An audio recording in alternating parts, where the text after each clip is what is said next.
in an official mission. Yung mga panahon pong yon, yan ay para sa Manila International Film Festival sa LA, wala naman ang presidente, so wala siyang immunity.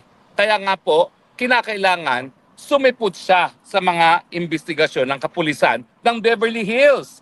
Ngayon, ang tanong, sumisipot ba siya matapos itong insidente ng Marso, bumalik muli ang Lisa Araneta Marcos para di umano ay makipagkita doon sa isang daughter-in-law ni Trump kasi atat-atat nga sila na magkaroon ng audience kay Trump. So, kumpirmado na matapos yung March incident kung saan namatay si Paulo Tantoco, bumalik si Liza Araneta Marcos at pinagsasabi na ang pagbalik niya ay dahil nga doon sa investigasyon na yon. Well, alam niyo naman yan, kahit sino ka kapag nagkaroon ng investigasyon, lalabas at lalabas ang resulta. At ang tanong, bakit hindi pa natin sa malaman kay Liza Araneta Marcos ano ba ang kanyang naging partisipasyon dito sa pagkamatay ni Paulo Tantoco? Huwag niyang sabihin na wala siyang responsibilidad na i-inform ang publiko anong ginagawa niya nung pagkamatay ni Paulo Tantoco na namatay dahil nga sa overdose ng cocaine. Unang-una, ang duda ko, maski ito ay hindi official trip, ang gastos, pati dun sa Beverly Hills Hotel na yan, ay galing sa kaba ng taong bayan. Kasi Manila International Film Festival sinusulong nila yung industriya ng pelikulang Pilipino. So, chances are, tayo nagbayad. Pangalawa, yun na nga, may karapatan ang taong bayang malaman kung ang unang ginang ay gumagamit ng pinagbabawal na gamot kasi nga, ang mga naging testimonya ay gumagamit talaga ng pinagbabawal na gamot. Siyempre, mas importante ng issue yung kay Marcos Jr. at sa pagiging bangag. Kasi alam natin, pag bangag ka, wala ka sa tamang pag-iisip, walang mabuting mangyayari sa iyong administrasyon. Kaya nga ngayon, sang-ayon sa survey ng PAS Asia, ang nais madinig ng taong bayan pagdating ng State of the Nation Address, mga hakbang na gagawin para pababain ang patuloy na pagtaas sa presyo ng bilihin. Siyempre kung ikaw ay banag, wala kang solusyong maibibigay sa taong bayan. Anong solusyon mo? Wala. Kaya nga mga kaibigan, ang importante ngayon, ang mag-asawang Marcos sagutin. Kayo ba'y mga bangag? May karapatan po kami. Nakalagay sa saligang batas ang karapatan ng taong bayan sa impormasyon na nakakaapekto sa kanilang pang-araw-araw na buhay ay karapatan ng mamamayan. At siyempre, kung ikaw ay bangag, number one, hindi ka mga pangangailangan ng bayan. Pangalawa, baka ikaw pa magkakaladkad sa bayan sa kuko ng delubyo gaya ng ginagawa mo ngayon na dinadala mo ang Pilipinas sa gera bagamat wala naman tayong pang-nasyonal na interes na makilahok sa kahit anong gulo sa mundong ito. Ang ating kinakailangan, maging kaibigan ng lahat at huwag magkaroon ng kahit sinong kalaban. At ang ating panlabas na relasyon dapat magresulta sa mas maraming pagkain sa hapagkainan ng mga Pilipino. Pero ano ba talaga ang score mag-asawang Marcos? Ako po naniniwala dahil matagal na akong involved sa rehabilitasyon ng mga nalululong sa pinagbabawal na droga na ang mga user ay biktima rin. Ang importante lang, umamin na kayo'y biktima, kayong dalawang mag-asawa. At pag naman kayo umamin, pwede naman kayo magpagamot sa pamamagitan ng rehabilitasyon. Pero ang problema po, hindi kayo po pwedeng magpatuloy manungkulan habang hindi kayo nagpapagamot. Kaya naman pong matinding sakit ang drug addiction.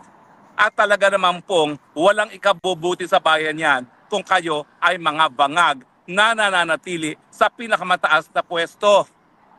Ako po, ang pinakamagandang solusyon, mag-resign ka na. Dahil talaga namang mahirap talagang magamot yung sakit nyo, lalong na kung talagang matagal na kayong mga bangag. Pero kung ayaw nyo mag-resign, pwede rin naman mag-leave of absence habang kayo nagpaparehabilitate ng mag-asawa. At kung talagang buong pamilya involved, di buong pamilya na kayo magparehabilitate, naniniwala ako, kayo dapat tratuhin mga pasyente kung totoo na kayo gumagamit ng pinagbabawal na droga.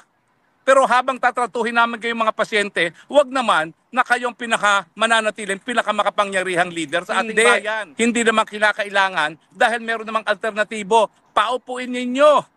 Miski panandalian habang kayo nagpapagamot si Inday Sara Duterte dahil nga po sa mga pagsubok na hinahabarap natin, wala pang ang putukan sa gitnang silangan, problema na ang patuloy ng pagtaas ng presyo ng bilihin, lalo na ngayon na anytime magbabalik na naman ang putukan sa gitnang silangan.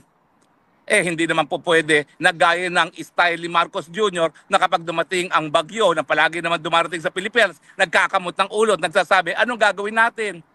Mantakin ninyo, yung nagputukan sa gitnang silangan, ang sabi ng Marcos Jr. sa mga Pilipino, magtago muna kayo. Pwede ba naman yan?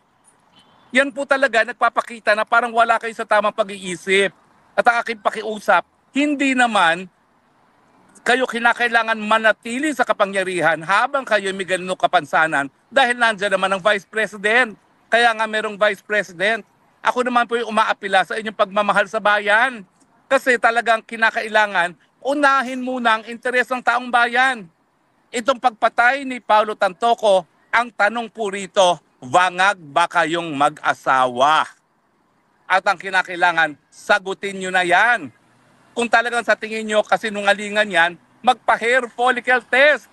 Pero wala na kaming boses kakasigaw na magpa-hair follicle test ng mapasinungalingan. Yung paratang na kayo'y mga bangag. Ano bang kinakailangan? Mamatay na naman ibang tao na kasama ninyo sa drug overdose para mapilitan na kayo?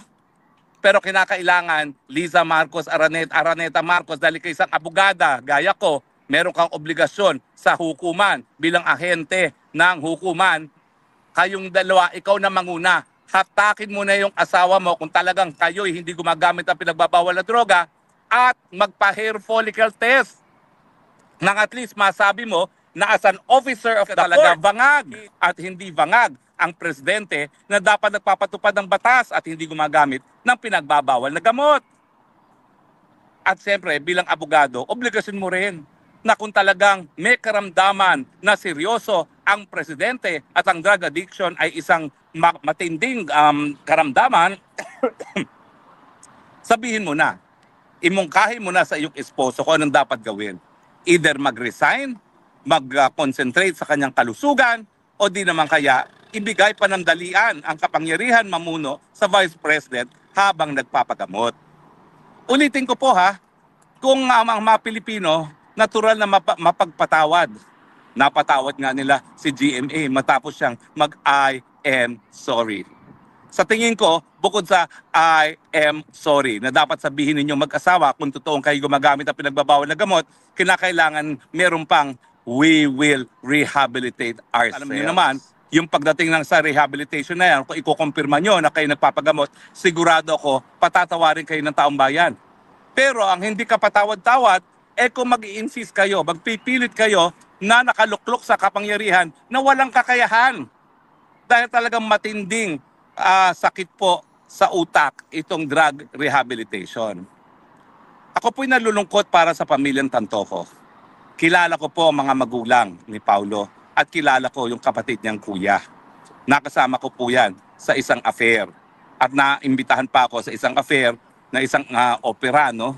Na piling-pili ang kanilang naimbita at ako naman po ay binigyan nila ng imbitasyon at karangalan ko po na maimbita ng kanyang kapatid. Ako po ay naniniwala na si Paulo Tantoco ay biktima. Hindi po siya kriminal. Bagamat malinaw na siya'y namatay na sa overdose. Siguro po dapat binigyan lang natin siya ng tulong para magpagamot bago naging, wala na po, no? Naging mitsa na sa buhay ang kanyang naging karamdaman na drug use. Kaya kami po ay patuloy na nakikiramay sa pamilyang Tantoco. Pero sana, dahil kapamilya naman po nila ang pumanaw sa mga circumstance na dapat naiwasan, lalong-lalo na kung tumawag ng tulong sa panahon na po pwede pang masalba si Paulo kung tumawag ng tulong, kung hindi na magitan. Di umano, sang-ayon na isang testigo doon sa police report na nakuha ng isang vlogger, na pinagdududahan na si Liza Araneta Marcos, dapat naman makamit nila ang katarungan. Sana naman po, dahil ang mga Tantoco ay hindi lang alta kung hindi may sapat na kakayahan, paglaban naman po nila yung karapatan ng kanilang anak na gumaling sana at karapatang mabuhay kung hindi po ipinigil yung pagbibigay ng kinakailangan niyang tulong sa panahon na kinakailangan niya yon. Pero alam niyo po, hindi po mababaliwala ang pagpanaw ni Paulo kung dahil sa insidenteng ito, magkakaroon ng okasyon na magtapatan na ang sambayanang Pilipino at ang mag-asawang Marcos. Siguro po, kaya nga pumanaw si Paulo Tantoco para mabigyan ng okasyon na magkaroon ng pagkakataon ng mga Marcos umamin kung sila ay mayroong mga karamdaman na sagabal sa kanilang panunungkulan. Huwag na po nating unahin ang mga pangpersonal na interes. Matindi po itong karamdaman na ito. Kung si Paulo Tantoco namatay sa karamdaman, rin po sa mga buhay ng presidente natin na kanyang may bahay kung talagang sila ay gumagamit ng pinagbabawal na droga. Pero kinakailangan po maging tapat muna sila sa kanilang mga sarili na meron sila talaga mga problema at hihingi sila ng tulong at hihingi sila ng tawad sa taong bayan dahil panandalian na sila po ay magpapagamot at hindi magagawa ang kanilang mga katungkulan. Hinahamon ko rin po itong si Manang Aimee. Manang Aimee, pagkakataon mo na itong patunayan sa mga DDS na talagang ikaw ay kakampi ng mga Duterte. Hindi ako naniniwala na hindi mo alam kung gumagamit ng pinagbabawal na droga yung kapatid. Ang sinabi mo sa akin nung nandito ka sa Hague, kaya hindi mo sinasabi na user ang iyong kapatid dahil hindi mo naman siya nakikita. At sa katunayan, ang sabi mo, madalas mo na siyang makita.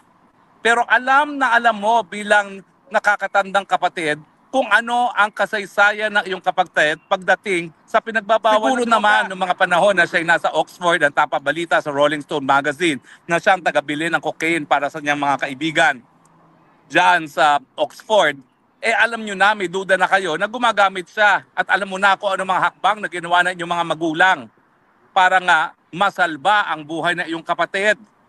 Panahon na para ikaw maging tapat sa taong bayan.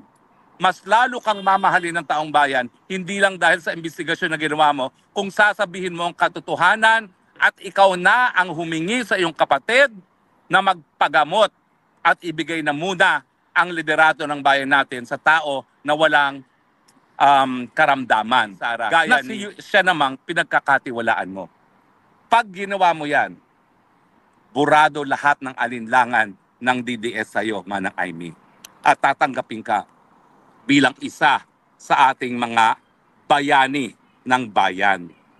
Pero kinakailangan na siguro na ikay magsalita dahil nakakabingi ang katahimikan ng iyong kapatid at ng kanyang esposo sa kabila ng pagkamatay ni Paulo Tantoco. Siguro ang huling salitang iiwan ko, sana nga po, hindi pumanaw si Paulo Tantoco na walang dahilan.